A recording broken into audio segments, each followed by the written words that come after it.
AI ကိုသုံးပြီးတော့ငွေလိမ်တဲ့ကိစ္စတွေကပိုဆိုးလာနေပြီလို့ပြောရလိမ့်မယ် online ပေါ်မှာငွေလိမ်တဲ့ကိစ္စတွေကအရင်ကတည်းကတော့ရှိရဆိုပေမဲ့အခုခေတ်မှာ AI လိုမျိုးအဆင့်မြင့်တဲ့နည်းပညာတွေကိုပါသုံးပြီးတော့လိမ်လာတာဆိုတော့အတုအဆက်ကတော်တော်လေးကိုခွဲရခက်တယ်ဘယ်သူကလူကောင်းလဲဘယ်သူကလူဆိုးလဲဘယ်သူကကိုယ့်ရဲ့မိတ်ဆွေတငယ်ချင်းအရင်လဲဘယ်သူတွေကတော့လူလိမ်နေလဲဆိုတာကဘလုံးမအောင်ခွဲခြားမသိနိုင်တော့ပြောလို့ရှိရင်တော့လိမ်နည်းတွေကပိုကောင်းလာတယ်လို့လိမ်တဲ့အခါမှာသုံးတဲ့နည်းပညာတွေကလည်းပို့ပြီးတော့တောင်မှအဆင့်မြင့်လာသေးတယ်ကျွန်တော်ဒီနေ့ဗီဒီယိုမှာပြောပြသွားမယ် AI ကိုသုံးပြီးတော့မှငွေလိမ်သွားတဲ့ကိစ္စဒါကစင်ကာပူမှာဖြစ်သွားတာတိတ်မကြသေးဘူးစင်ကာပူမှာရှိနေတဲ့ဒါစီးပွားရေးသမားမီလီယံနာ CEO စီးပွားရေးသမားတစ်ယောက်ကစင်ကာပူဒေါ်လာပေါင်း 4.9 million စင်ကာပူဒေါ်လာတန်ပေါင်း 4.9 သန်းဗမာငွေနဲ့ဆိုလို့ရှိရင်ဒါသိန်းပေါင်း 3,500,000 ကျော်လိန်ခံလိုက်ရတာဒါနည်းတဲ့ပမာဏမဟုတ်ဘူးဆိုတော့ဒီအလိန်ခံရတဲ့ဘဲကတကယ်ကိုမီလီယံနာတထေးတယောက်ဒါ high profile အစင်းမြင့်တဲ့ဘဲတပွေဆိုတော့သူ့ကိုလိန်မဲ့လိန်ကြီးရလဲတမန်ကရှန်ကလိန်ကြီးနဲ့တော့လိန်လို့မရတော့ဘလို့အလိန်ခံရတာလဲဆိုတာကိုစပြောရမယ်ဆိုလို့ရှိရင်ဒီအလိန်ခံရတဲ့ဘဲစီကိုဒါ WhatsApp ကနေစာရေးဝင်လာတယ်ဘလို့မျိုးရလဲဆိုတော့စင်ကာပူဝန်ကြီးချုပ် Lawrence ရဲ့ဒါလက်မှတ်ပါတဲ့စာရွက်စာတမ်းစာချုပ်စာတမ်းတွေပို့လာတယ်ပြီးတော့လို့ရှိရင်ဒါအရေးပေါ် meeting ခေါ်ဖို့ရှိပါတယ်ဒီ meeting လေး join ပေးပါဆိုပြီးတော့ Zoom ကနေ meeting ခေါ်တယ်ဒီကိစ္စကပုံမှန်လူဆိုရင်တော့ဒါမယုံနိုင်စရာကိစ္စဆိုပေမဲ့ဒီအလိန်ခံရတဲ့ CEO မီလီယံနာကတာမန်လူမဟုတ်ဘူးသူကဒီလိုမျိုးဝင်ကြီးတွေအစိုးရအရာရှိတွေဒီလိုမျိုးတာဝန်ရှိတဲ့လူတွေနဲ့ပုံမှန်ထိတွေ့ဆက်ဆံပြီးတော့မှအလုပ်လုပ်နေကြဘဲတပွေအရင်ကဒါမျိုးတွေလုပ်ဘူးလေအဲ့တော့သူ့အတွက်ကဒါကအထူးအဆန်းကိစ္စမဟုတ်ဘူးယုံနိုင်လောက်တဲ့ကိစ္စပဲအဲ့တော့သူကလည်းဒီ Zoom link ကို join လိုက်တယ်ဒါ video call ခေါ်လိုက်တယ်video call ထဲမှာ meeting မှာဆိုလို့ရှိရင်လည်းတကယ်ကိုစင်ကာပူဝန်ကြီးချုပ် Lawrence ရဲ့မျက်နှာအပါအဝင်တခြားတာဝန်ရှိတဲ့ဝန်ကြီးတွေတခြားအစိုးရအဖွဲ့ဝင်တွေအများကြီးပါတယ်ဒီလိုမျိုး meeting ပြောနေနေမှာစင်ကာပူအစိုးရအနေနဲ့ဒါ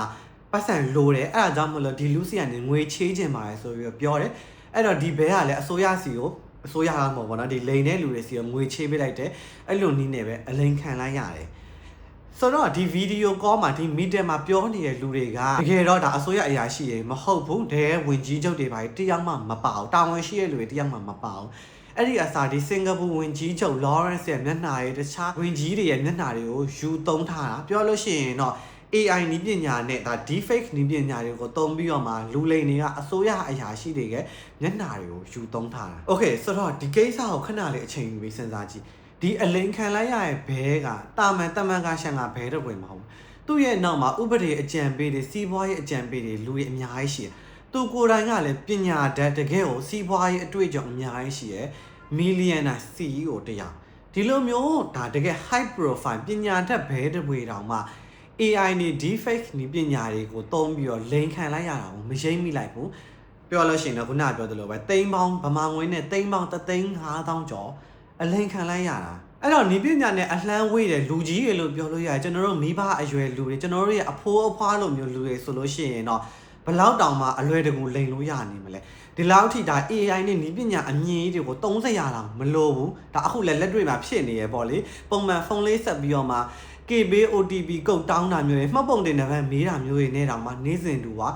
လိန်ခံနေရတဲ့ကိစ္စတွေကအများကြီးပဲအဲ့တော့ဆော့ဆော့ကကျွန်တော်ပြောခဲ့တဲ့ AI နဲ့ deepfake နည်းပညာကိုသုံးပြီးလိန်နေဆွဲကိစ္စကိုနည်းနည်းလေးဒါဆက်ပြောဖို့လိုလိမ့်မယ် deepfake နည်းပညာဆိုတာကအလွယ်တကူအရှင်းဆုံးပြောရရင်တော့မျက်နှာကိုအတုယူသုံးတဲ့သဘောပေါ့ကျွန်တော်မျက်နှာပေါ်မှာတခြားလူတယောက်မျက်နှာကိုယူတက်လိုက်တာဒါဗဇက်စကားပြောတဲ့ဟာတွေနှက်ခမ်းလှုပ်ရှားတာတွေအစားတထရတဲ့တူအောင်လုပ်လိုက်တာဒီ deepfake နည်းပညာကအရင်ကတည်းကတော့ရှိရအခုခေတ်မှပေါ်လာတာမဟုတ်ဘူးဒါပေမဲ့အရင်ခေတ်တုန်းကဒါတွေကိုလုပ်ဖို့ဆိုလို့ရှိရင်နည်းပညာ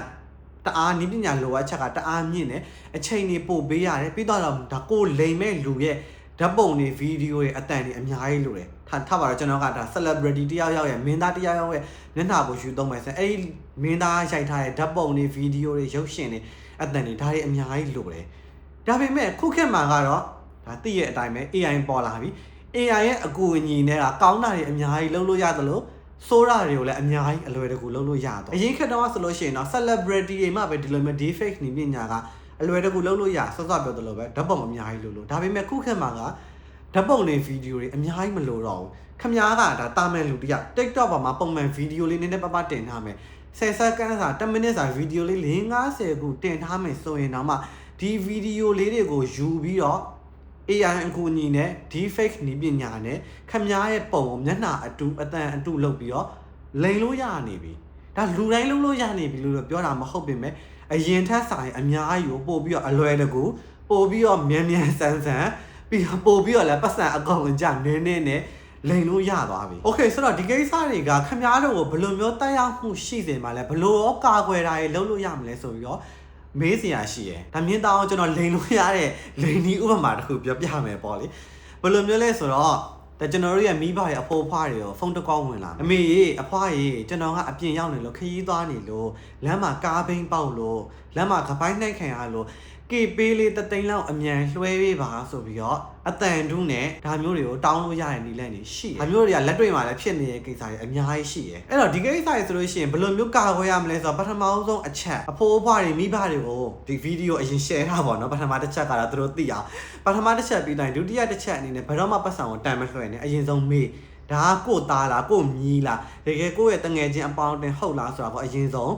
မေးတခါရဲဘယ်တော့မှပတ်စံမလွှဲနဲ့အကယ်၍တကယ်အရေးပေါ်အခြေအနေချက်ချင်းပတ်စံလွှဲမှရမယ်ဆိုတဲ့အနေအထားတွေကိုဘယ်လိုကာကွယ်လို့ရမလဲဆိုရင်ကြတော့ကျွန်တော်အကြံပေးချင်တာကကြတော့မိသားစုဝင်အချင်းချင်းလျှို့ဝှက်ကုတ်တစ်ခုထားဒီကိစ္စပြောရလို့ရှိရင်နည်းနည်းတော့ရည်စရာကောင်းတယ်ဆိုပေမဲ့လည်းတကယ်တမ်း AI နေတခြားဒီဇိင်းတွေနည်းပညာတွေကအတုလုပ်လို့မရတာကမိသားစုချင်းထားတဲ့စကားဖွက်ပဲအထွေအထူးစကားဖွက်ဆိုလို့အထွေအထူး password တွေ pin တွေဒီ fingerprint တွေဒါတွေပြောတာမဟုတ်ဘူးစကားဖွက်လေးတစ်ခုဥပမာပတ်စံချီးရမယ်ဆိုလို့ရှိရင်နီးမယ်ပေါ့အမေအကြိုက်ဆုံးဟင်းကဘာလဲ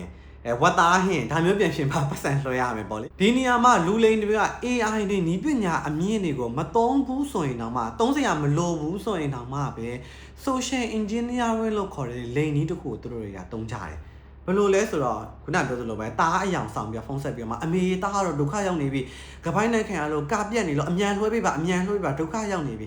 အမေရဲ့စိတ်ထဲမှာစိတ်ပူလာအောင်လို့ဒါတွေကိုထပ်ပြီးမတွေးမိတော့ဟာငါသားဒုက္ခရောက်နေပြီငါဒါကိုမေးရမယ်ညမ်းရမယ်ငါသားဟုတ်ရဲ့လားလိန်တာဟုတ်ရဲ့လားလို့မတွေးမိတော့အမေတယောက်စိတ်ပူရဲ့ဒီအနေထားမျိုးမှာဒီလိုမျိုးစိတ်ပူလာရဲဆိုတဲ့စိတ်အမြန်လောက်ကမယ်ဆိုတဲ့စိတ်ကို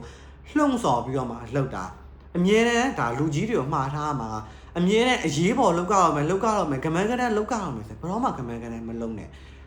လောက်ကတော့မယ်ဆိုတဲ့အနေထားမှာလဲခုနကပြောသလိုပဲစကားဝတ်တစ်ခုအမြဲတမ်းမေးအမေအကြိုက်ဆုံးဟင်းကပါလေအမေအကြိုက်ဆုံးအယောင်ကပါလေအမေကဘယ်ဖျားကိုအဖူးကျင်ဆုံးလဲဒီလိုမျိုးရိုးရိုးရှင်းရှင်းစကားဝတ်လေးတစ်ခုပဲလောက်တာဒီစကားဝတ်ကိုလည်းအလွယ်တကူ SMS တို့ Messenger တို့ကနေလည်းမပို့ထားနဲ့ဒါပို့ထားလို့ရှိရင်လည်းအကောင့် hack ခံရရဲဆိုရင်မထူးပါသွားမှာပဲပေါ့လေအဲ့တော့ဒါမျိုးတွေစာနဲ့ဘယ်တော့မှမပို့ထားနဲ့စကားဝတ်တစ်ခုလောက်ထားဆိုတော့ဒီလိုနည်းနဲ့လူလိန်တာတွေကိုကာကွယ်နိုင်တဲ့ AI ပဲဖြစ်ဖြစ် social engineering တွေပဲဖြစ်ဖြစ်ဘယ်လိုနည်းနဲ့ဖြစ်ဖြစ်ကိုအမေရဲ့အကြောင်းကိုကပဲအသိဆုံး Okay ဆိုတော့ဒီနေ့မှာကျွန်တော်ပြပြသွားတာက AI ကိုသုံးပြီးတော့မှဒါနည်းပညာအမြင့်တွေကိုသုံးပြီးတော့မှ